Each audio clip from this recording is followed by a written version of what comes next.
President Obama says Republicans are blocking a deal that would stop mandatory budget cuts, about 2%, from going into effect at the end of the week. But legally, can't the president step in and stop the standoff himself? Let's ask Judge Andrew Napolitano. He's our Fox News senior judicial analyst. Hi, Judge. Good morning, guys. What can be done legally? Well, to start out with a couple of bases. The base is this is not a cut in spending. The sequester. The sequester is a reduction in the increased planned spending. It's not a budget cut because there's no budget. It's a reduction in growth. Right. Yes. So instead of growth like that, you're going to have, instead of more spending like that, you're going to have more spending like that. So, and how much is that? It's 2%.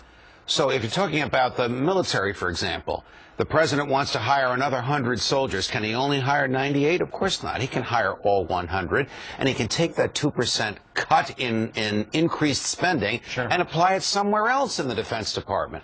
The president has an obligation under the Constitution to make the federal government work and to make it do the things that we have hired it to do. You can't get on an airplane without going through the TSA. The plane can't get in the air without an air traffic controller. The country will not stay free and safe without soldiers. These are far more important than other operations of the government from which he could cut in order to keep those operations that we rely on every day at full force. As Commander-in-Chief, he should be making any future reductions in future spending as easy as possible. But instead, he and his cabinet are out there, and they're scaring the living daylights out of people. You know what? They're becoming painful. He's become President Panic. This is the key word, pain. This is almost an impeachable offense.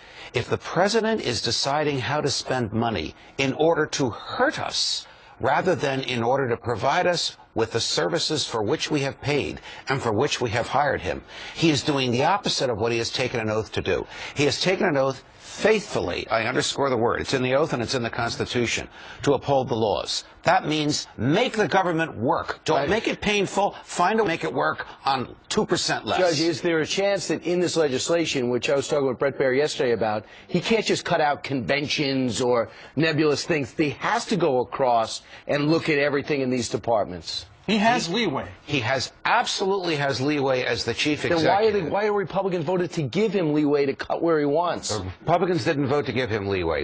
They're about to. Leeway is integral to his office as the chief executive, as the head of the executive branch.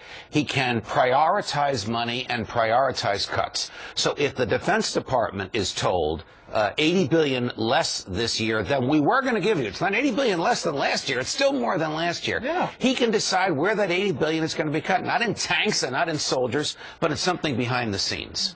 But instead... Instead, he wants to cut in a way that's going to make us stand on line for 5 hours at the airport, quote, to teach the Republicans a lesson. You know what, Mr. President? We elected you to run the government, not to teach the Republicans a lesson. All right. You're here to teach lessons. All right, That's the way the Constitution works. I know it. Thank you, sir. All right, coming up.